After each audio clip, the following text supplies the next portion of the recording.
آج ہم آپ کو جو واقعہ سنانے جا رہے ہیں نا، وہ ایک ایسا معجزہ ہے، بلکہ شاید یہ سوال بھی بن سکتا ہے، لیکن چونکہ ابھی میں نے واقعہ سنانا ہے تو جواب مل جائے گا کہ وہ کون سا معجزہ ہے حضرت ابراہیم کا جو ہم آج بھی اپنی آنکھوں سے دیکھ سکتے ہیں۔ یہ وہ پتھر ہے، ٹھیک ہے، آج اس کے بارے میں ہم نے سننا ہے۔ قرآن میں اس مبارک پتھر کا ذکر ہے۔ آپ نے دیکھا ہوگا لفٹیں ہوتی ہیں نا، اوپر لے جاتی ہیں، نیچے لے آتی ہیں، اور جب بلڈنگ وغیرہ بنتی ہے تو آپ نے دیکھا ہوگا کرین ہوتی ہے، پتھر لے کر اوپر جانا ہو تو کرین رکھتی ہے، ٹھیک ہے۔ لفٹیں بھی بلڈنگ میں لگائی جاتی ہیں جس میں وہ سیمنٹ وغیرہ ڈالتے ہیں، پھر وہ سیمنٹ اوپر جاتی ہے، پھر وہ اس فلور پہ جا کے سیمنٹ گرایا جاتا ہے۔ آج کل اس ٹیکنیک کے ذریعے، اس یوں سمجھیے کہ صلاحیت کے ذریعے بلڈنگ بنتی ہیں۔ اس زمانے میں جب کعبے کی تعمیر ہوئی تھی تو حضرت ابراہیم علیہ الصلوۃ والسلام جب کعبہ مشرفہ کی تعمیر کر رہے تھے تو جب دیواریں سر سے اونچی ہو گئیں، سر کی تک تو آپ ویسے ہی پتھر رکھتے رہے، جب سر سے اونچی ہو گئیں تو اسی پتھر پر آپ نے کعبہ معظمہ، اس پر کھڑے ہو کر کعبہ معظمہ کی تعمیر کو مکمل کیا۔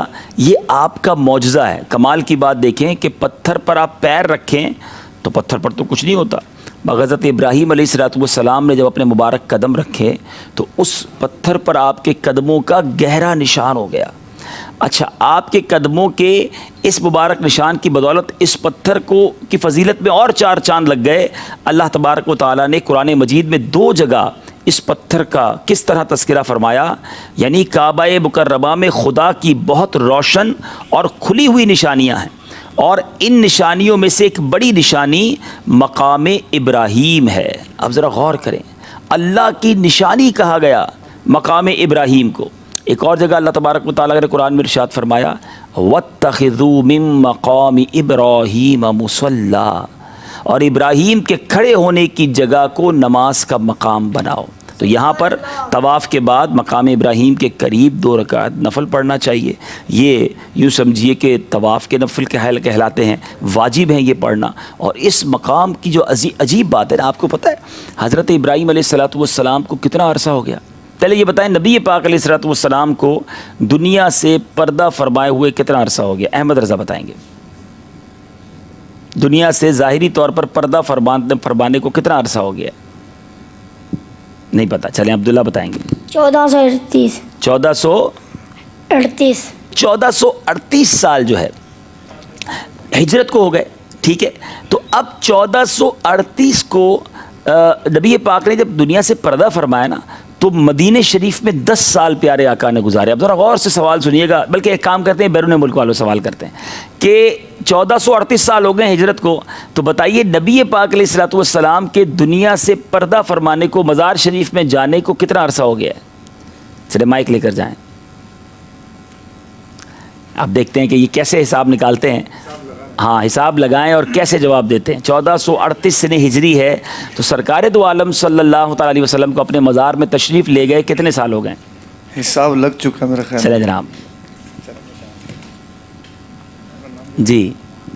السلام علیکم ورحمۃ اللہ۔ وعلیکم السلام ورحمۃ اللہ وبرکاتہ۔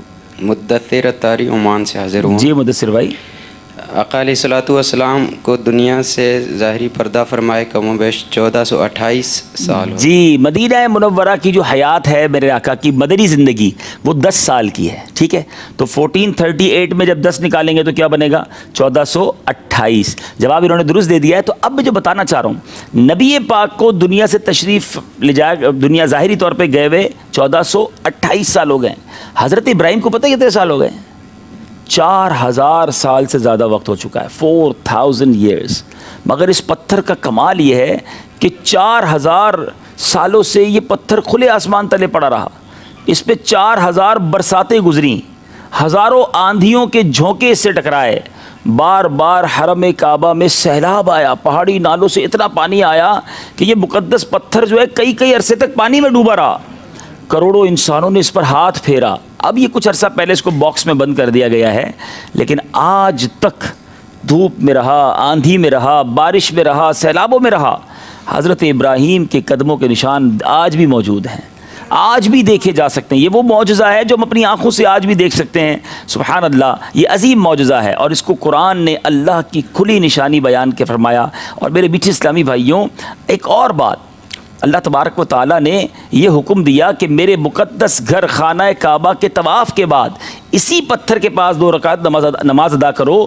تم لوگ نماز تو میرے لیے پڑھو اور سجدہ میرا ادا کرو، لیکن مجھے یہ محبوب ہے کہ سجدوں کے وقت تمہاری پیشانیاں اس مقدس پتھر کے پاس زمین سے لگیں جس پتھر پر میرے حبیب، میرے خلیل حضرت ابراہیم علیہ نبینا علیہ السلام کے قدم لگے ہیں. تو پتہ چلا کہ اللہ والوں، اللہ کے نیک بندوں کی جہاں پر تشریف آوری ہوتی ہے وہاں اگر عبادتیں کی جائیں، وہاں نماز پڑھی جائے، یہ اللہ کو محبوب ہے، اس کی برکتیں ملتی ہیں. مقدس جگہوں پر جا کر خوب نوافل پڑھنے چاہیے. تو بہرحال یہ ایک تو اللہ کی یوں سمجھیے کہ روشن نشانی ہے. حضرت ابراہیم کا معجزہ آج بھی ہمارے سامنے موجود ہے. تو اب بڑا خوبصورت اس میں علماء نے ایک مدنی پھول بیان کیا.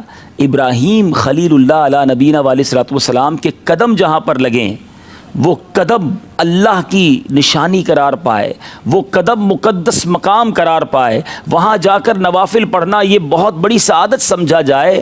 تو جہاں ابراہیم خلیل اللہ علیہ نبینا علیہ السلام کے بھی آقا، تمام نبیوں کے آقا خود جلوہ فرما ہیں، جس مدینے میں نبی پاک موجود ہیں، جہاں سرکار کا مزار شریف موجود ہے، وہ کتنی مبارک جگہ ہوگی، اس کا مقام کتنا عرفہ و اعلیٰ ہوگا.